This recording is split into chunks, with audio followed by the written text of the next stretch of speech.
Até uma questão interessante, tu comentaste que o Gui te chamou e veio conversar contigo, e foi o primeiro lugar que eu vi no Brasil ser contratado um CEO numa empresa que era uma startup, de certa forma, uma empresa menor, e eles tinham o Philippe Capulier como CEO, e daí ele chamaram alguém da Microsoft para se tornar CEO e estruturar a empresa para se tornar a Silks Group.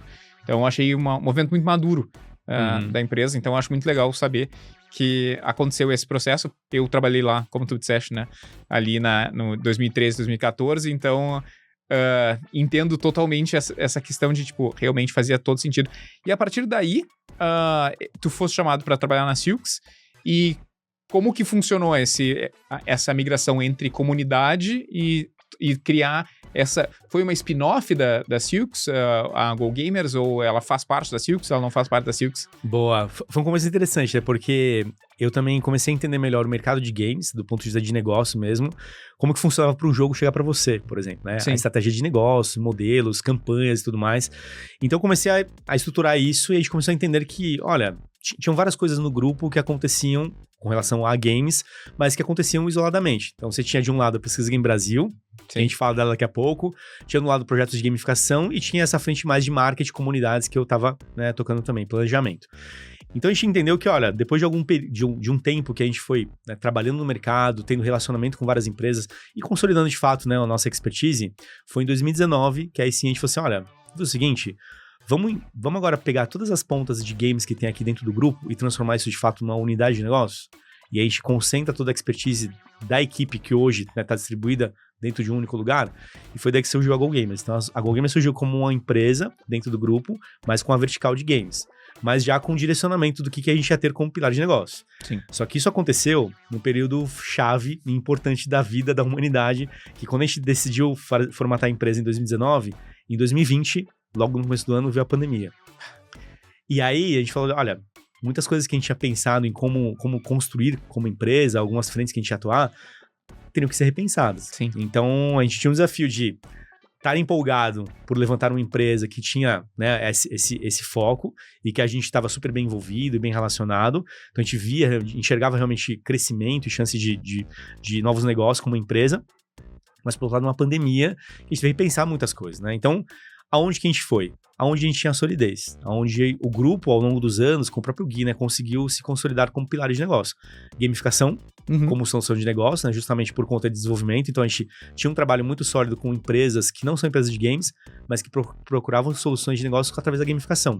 Então, esse foi um dos pilares, e o outro pilar era a Pesquisa Game Brasil. Então, a gente tinha um produto no mercado que estava desde 2013 rodando, e aí essa nossa missão foi, como que a gente faz essa pesquisa se tornar uma referência, não que não fosse uma referência, mas uma referência como solução mesmo de negócios para qualquer tipo de empresa que tenha necessidade de insights, de direcionamento, para justamente compilar estratégias de negócio em cima disso, né? Então, foram as duas frentes que nós decidimos estruturar, gamificação e pesquisa mesmo com a Pesquisa Game Brasil, né?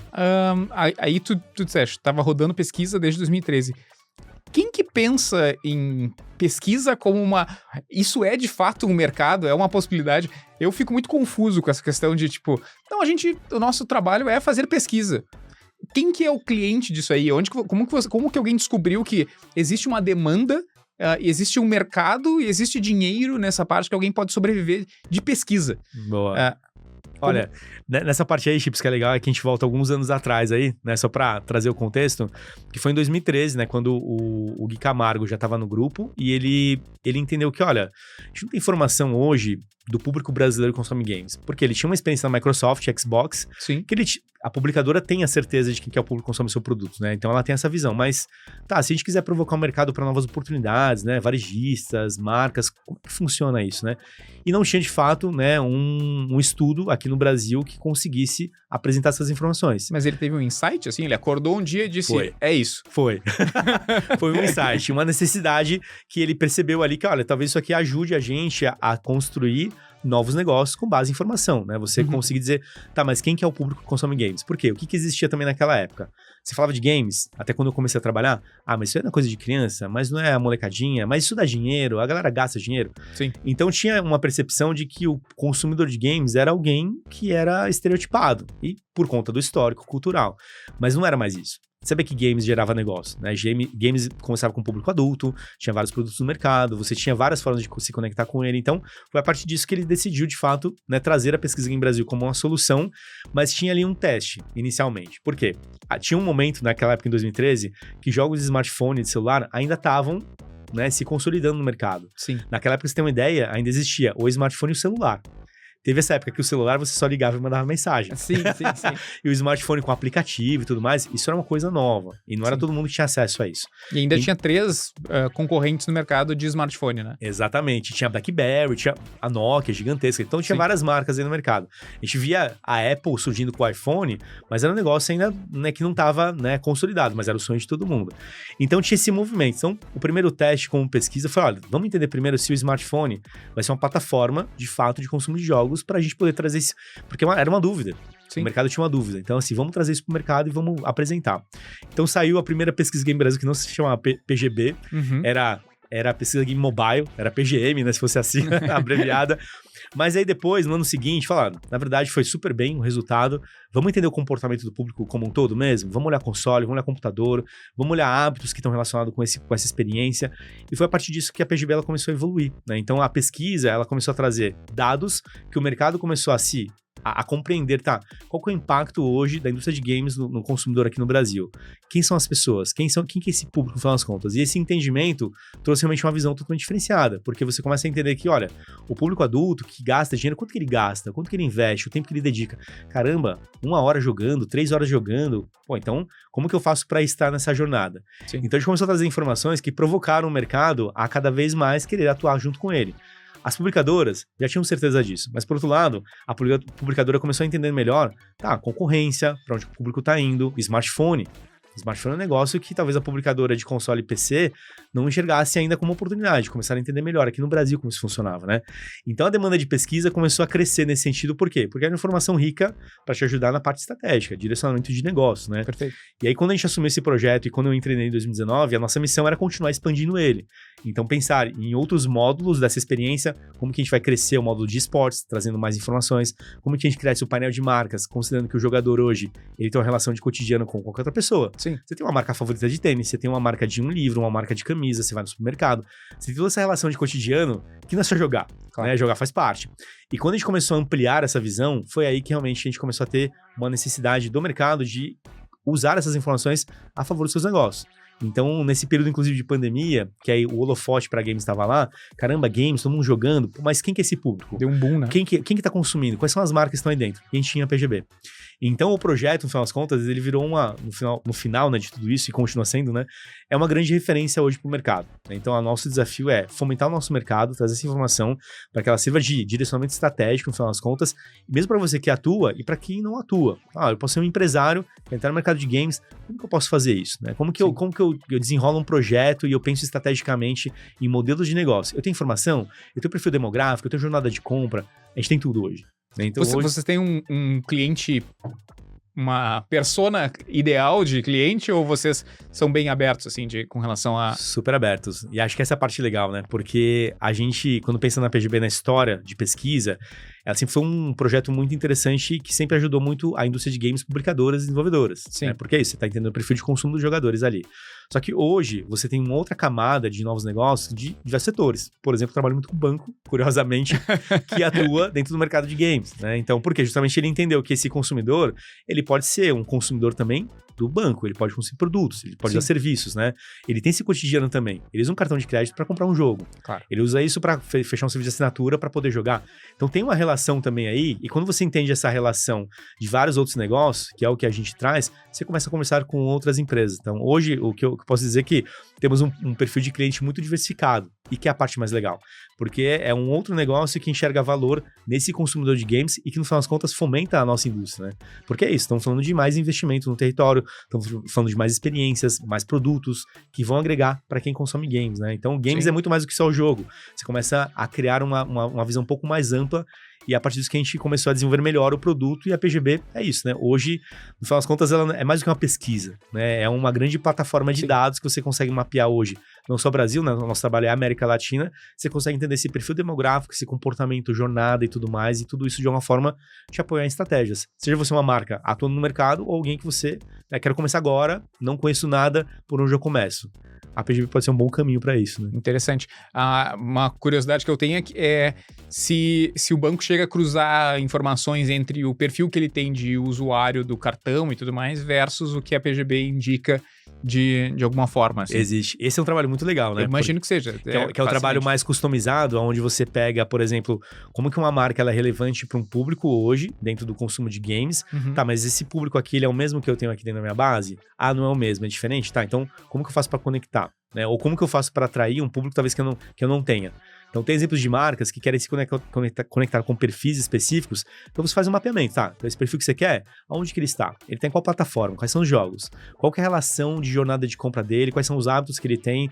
Ele tá nos esportes, não tá nos esportes? Então você faz esse mapeamento e você identifica onde ele está. E aí, a partir disso, você define estratégias para se conectar. E aí, as estratégias podem ser diversas. Posso criar uma plataforma, posso criar um jogo, posso criar uma ação de experiência, posso começar a me posicionar para esse público para eu gerar essa atratividade e ele começar a preencher desse lado, né? Mas, por outro lado, também, quando você encontra o match perfeito, né? Olha, pô, legal, meu público é esse aqui que eu tenho. Sim. E esse público de games que tá aí, que gosta da minha marca, legal. Como que você fortalece isso? Porque é isso, é um fortalecimento de uma relação mesmo, né? Claro. Porque hoje, se a gente for pensar que uma marca, ela tem você como cliente hoje, a concorrência é gigantesca. Sim. Ela pode amanhã tomar uma decisão, não quero mais você, vou para outro lugar. E quando você começa a se estabelecer melhor nesse posicionamento com games, isso agrega mais a experiência do jogador. Então a chance dele estar com você o tempo inteiro, que é o que todo mundo quer, né? Ter a fidelização, é uma estratégia interessante. Então é aí que ele começa a pensar, tá, em estratégias de games que pode fortalecer essa minha relação com esse público que eu já tenho aqui dentro de casa. Uhum. Né? Fica até mais fácil? Talvez, né? Mas tem o desafio de compreender essa experiência de jogo, que é uma coisa. Você pode ter na carteira de cliente lá, mas você não tem essa certeza do que é a experiência dele com jogos digitais ou como funciona. É aí que a gente entra pra fazer esse match e ajudar, né? Desculpa a minha ignorância nesse aspecto, mas pra quem tá ouvindo agora, assim, tu consegue ter um exemplo palpável ou, assim, tipo, a marca de margarina ou marca de leite ou um desenvolvedor de jogo quer saber quem que é o ideal para ter dentro do seu jogo. Como é que a pessoa consegue entrar em contato com a PGB e com vocês para ter esse direcionamento de uma forma mais prática, assim, porque eu uso a pesquisa e faço uso e eu entendo quais são as minhas necessidades. Mas às vezes quem tá ouvindo diz assim, pô, mas pra que serve isso mesmo? Como é que eu crio essa correlação na empresa que eu tenho ou na empresa de games que eu tenho? Legal. Tem um exemplo bom, né? Tem até um case nosso interno, e assim, a gente costuma dizer que nossos projetos são confidenciais, é verdade, né? Então a gente pode falar, não tem problema, a gente pode falar e só não menciona os nomes, né? Tá. Mas é legal esse exemplo que eu vou trazer aqui, porque ele justamente traz uma empresa que não era do ramo de games, que não conhecia nada, e que eles tinham interesse porque eles viam os resultados. Caramba, um público super engajado, super envolvido, o tanto de dinheiro que gira nesse meio, como é que eu posso me conectar? E eles decidiram, né, observar alguns territórios, né, dentro desses hábitos de consumo, e a primeira coisa foi, legal, vou te apresentar quem que é esse consumidor hoje, onde que ele tá. E a partir disso eles decidiram qual que era a camada que eles iam atuar. Então eles decidiram desenvolver produtos relacionados a comidas e bebidas. Perfeito. Primeira coisa, pô, legal. Então, como que funciona essa relação de comidas e bebidas para esse público de games? Uhum. E a gente começou a mapear isso. A gente começou a fazer pesquisas customizadas, inclusive, com adolescentes, com crianças, com pais, inclusive, para entender essa relação de consumo de produtos, né? E a gente entende que tem de tudo, né? Tem os snacks que os pais odeiam porque faz mal, mas a garotada adora e é maravilhoso. Então a gente trouxe uma série de insights relacionados ao comportamento de consumo de comidas e bebidas para que eles conseguissem desenvolver melhor o modelo de negócio, né? Qual era o brand da marca, qual era o posicionamento que eles tinham, qual era a proposta de valor, considerando que você tem um monte de produto no mercado, tá? Como que você vai se diferenciar? Então nosso trabalho foi observar esse comportamento do público aqui, trazer até mais informações além daquilo que nós já tínhamos também, isso de alguma forma ajudar você a compilar melhor o seu modelo de negócio e a sua estratégia, né, para justamente impactar esse público. E a partir disso eles começaram a montar o modelo mesmo, né? Então o que seria o produto? Vai ser vendido online? Qual que é a cara dele? A gente chegou inclusive a desenhar o branding. inclusive, dando direcionamento. E o insight curioso, olha que bacana, né? Quando você pensa em comida e bebida, né? Você que joga, você vai entender muito bem, ou quem joga e tá ouvindo a gente vai entender.